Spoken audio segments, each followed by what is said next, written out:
The wheelchair wheels screeched against the wet marble floor of Terminal 4, and a 7-year-old girl gasped for air through a plastic tube, her small fingers gripping her father's sleeve like it was the only solid thing left in the world. Rain hammered the glass walls above them. Announcements echoed through the terminal, cold and indifferent. And in the middle of all that noise, a woman removed her wedding ring, dropped it into her husband's open palm, and said the 6 words that would end everything. "I'm done carrying dead weight." Then she turned. She did not kiss her daughter goodbye. She did not look back. She walked toward a man in a tailored coat waiting by the escalators, a man she believed could give her the life she deserved. What she did not know, what she could not have known, was that the man she just abandoned, the one standing there in an old brown jacket holding a medical folder in a dying child's hand, was the owner of the very airline whose logo was stitched into every uniform in that building, a man worth $20 billion. And before her connecting flight even landed, she would find out, but by then, it might already be too late. Before we dive deeper, let us know in the comments where you're watching from. We'd love to hear from you. And if you're new here, click on the subscribe button so you never miss any of our upcoming videos. Why did he hide who he truly was? Why did she believe after 10 years of marriage that the man beside her was worthless? Was she cruel or simply broken by years of quiet suffering? And when the truth finally surfaced somewhere over the Atlantic, would love survive what pride had already destroyed? Stay until the end, because this isn't just a story about wealth.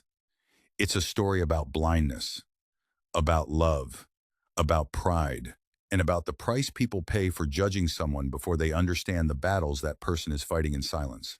His name was Emeka, 42 years old, a Nigerian immigrant who had built his life in America one quiet decision at a time. He drove a 14-year-old sedan with a cracked side mirror. He wore the same 3 shirts on rotation. He cooked dinner most nights, walked his daughter to school when his schedule allowed, and never once raised his voice in 10 years of marriage. He was the kind of man who listened far more than he spoke, who absorbed insults the way sand absorbs rain, without complaint, without visible damage. No one who passed him on the street would have guessed his name, sat at the top of an airline empire spanning 4 continents. Because years earlier, long before he met his wife, a woman he had planned to marry left him the very week she discovered the size of his fortune. She hadn't loved him. She had loved what he could give her. That betrayal carved something permanent into him, a quiet, aching decision. If he was ever going to be loved again, it would be for the man he was, not the empire behind him. So when he met Adaeze, he told her he worked in logistics. It wasn't entirely a lie. He simply left out that the logistics company was one he owned outright, along with the airline, the cargo fleet, and half a dozen subsidiaries most people had never heard of. He wanted, more than anything, someone to love the quiet man who made her coffee in the morning, not the numbers in his bank account. Adaeze had been different once, warm, hopeful, the kind of woman who laughed with her whole body and believed, in the beginning, that love could survive anything. But 10 years of what looked like financial struggle wore something down in her. Rent that always felt tight, bills that piled faster than they could be paid, and worst of all, their daughter Zuri's illness, a rare autoimmune condition that grew heavier with every passing year. Fear does strange things to a person over time. It doesn't announce itself. It creeps in slowly, disguised as practicality, as exhaustion, as reasonable worry. And somewhere along the way, Adaze's fear turned into resentment. Her resentment turned into disappointment. And her disappointment, without her even noticing the shift, hardened into something close to contempt. She stopped seeing the man who stayed up late holding Zuri through fevers. She stopped seeing the man who gave up his own dinner so there would be enough for her. All she saw was a husband who, in her eyes, could never quite provide enough. Every sacrifice he made in silence looked, to her tired eyes, like failure. Zuri was the one thing holding their fractured household together. 7 years old, sharp-witted, endlessly kind despite the tubes and the hospital visits and the medications that made her stomach hurt. She believed her father could fix anything. She believed, stubbornly, that her mother still loved all of them, even on the nights the shouting got loud enough to shake the walls of their small apartment. Children keep believing long after adults have quietly given up. There had been signs, if Adaeze had ever chosen to look closely, a black car that appeared outside their apartment building one evening, waiting for nearly an hour before Emeka finally walked out to meet it. Men in suits who greeted him with a strange, careful respect at restaurants, calling him sir with a weight that didn't match his worn-out jacket. Phone calls that came in after midnight, hushed, urgent, ended the moment she entered the room. Private meetings he never explained. Trips he called for work that lasted 3, sometimes 4 days.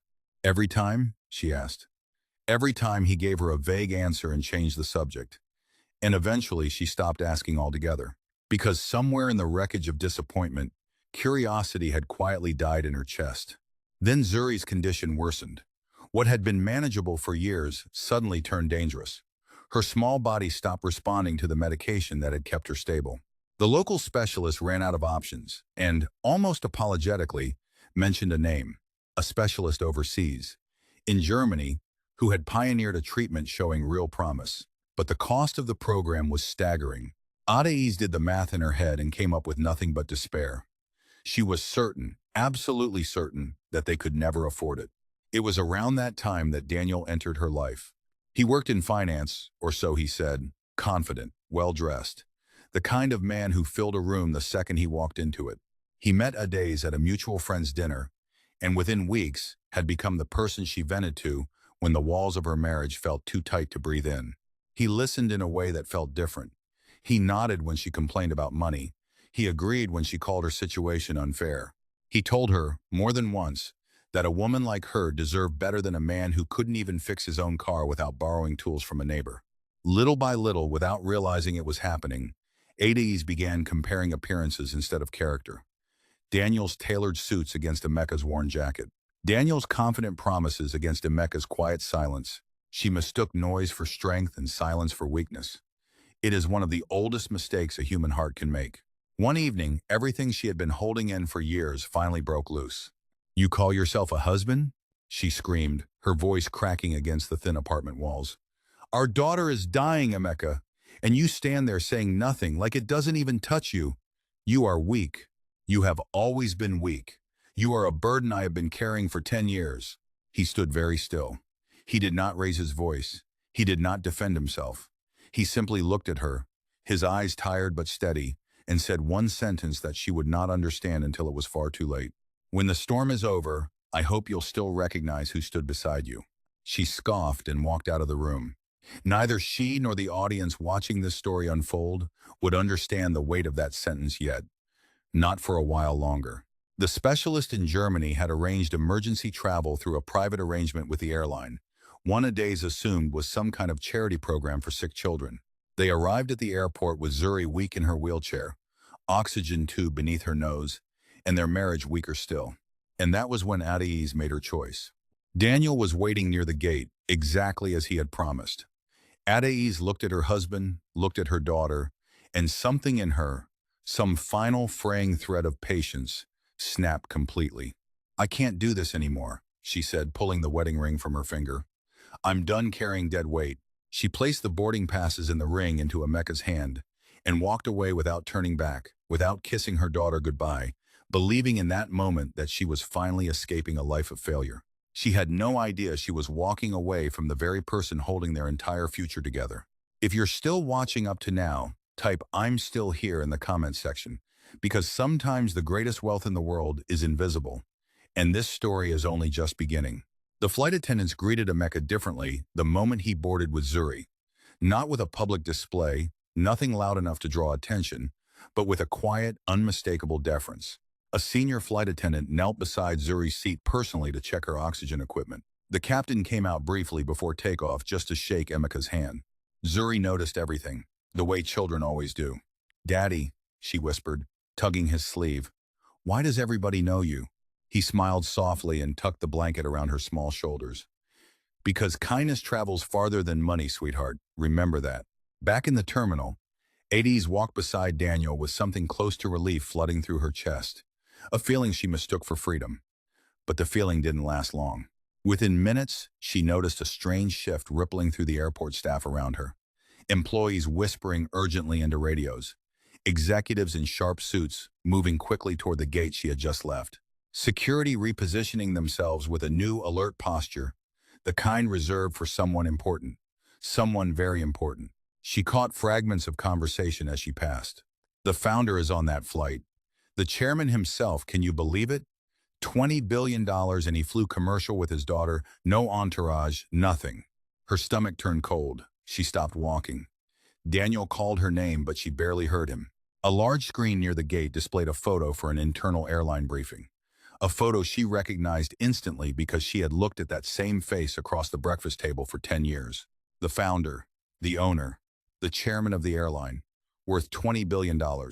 Her husband, her breath left her lungs in one sharp, silent motion. Her legs felt like they belonged to someone else. Every certainty she had built her decision on collapsed in a single, unbearable second. She thought of every insult she had thrown at him. Every night he had gone without dinner so Zuri could eat properly. Every extra shift he claimed to be working, shifts she now understood were meetings with board members and hospital administrators he had personally called to arrange care. Every gentle, patient answer he had given to her anger when he could have said so much more, could have ended the fight with a single sentence about who he really was. He had never been weak. He had been carrying all of them, quietly, completely alone, for years. But there was a secret even deeper than his wealth.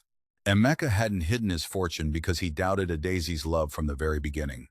He had hidden it because of a wound from long before they ever met. His first fiancée, a woman he had planned to build a life with in his 20s, had left him the same week she discovered how much money he was actually worth. She hadn't wanted him. She had wanted the empire attached to his name.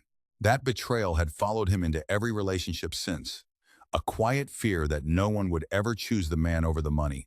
So he built a life where love had to prove itself first.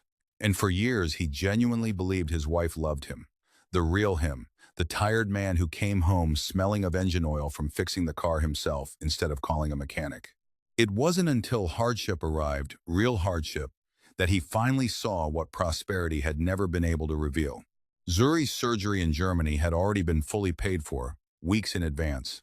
The specialist had already been arranged and briefed on her case personally by Emeka. He had been quietly assembling every piece of her treatment behind the scenes long before the crisis ever reached its breaking point. He never once intended to let his family suffer, not for a single day. Every sacrifice, every delay, every silence had a reason behind it. Everything he did was to protect them, even in some strange way to protect them from himself and from the fear that had haunted him since his 20s. Months later, Zuri came home from Germany healed.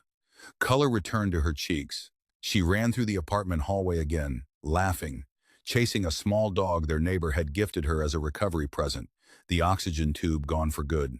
Adaeze returned too, eventually, after weeks of silence and shame she could barely put into words.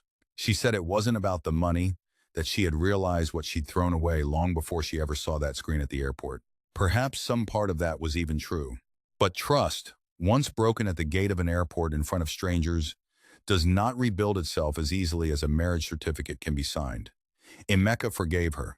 That much was clear in the gentleness he still showed her, the same gentleness he had always carried. But forgiveness and restoration are not always the same thing, and whether the two of them found their way fully back to each other, or simply learned to coexist as two people bound forever by the daughter they both loved, is something that remains unwritten, left open, perhaps, for each viewer to decide for themselves. What Adaeze came to understand, far too late for comfort but not too late for meaning, was this. Love is tested most severely when comfort disappears. Anyone can stay during abundance. Anyone can smile through easy years. Character, real character, is only revealed during famine. Never measure a person's value by the weight of their wallet. Some people carry kingdoms in silence, walking beside you every single day without a single word of what they're truly capable of. And sometimes the poorest-looking hands in the room are the very hands holding your entire future steady. If you were in his position, would you have forgiven her? Should he have revealed who he truly was from the very beginning, sparing them both this pain? Was Adaeze truly selfish, or simply overwhelmed by years of fear and suffering she never learned how to voice? Can love survive betrayal once respect has already been lost? Every family has storms. Every heart has its blind spots. And every choice, no matter how small it feels in the moment, carries consequences that ripple far beyond the second it was made. Subscribe for more unforgettable stories of love, sacrifice, betrayal, and the truths hidden beneath ordinary lives. Like this video if it moved you, and drop a comment below telling us what you would have done in Emeka's position. We read every single one.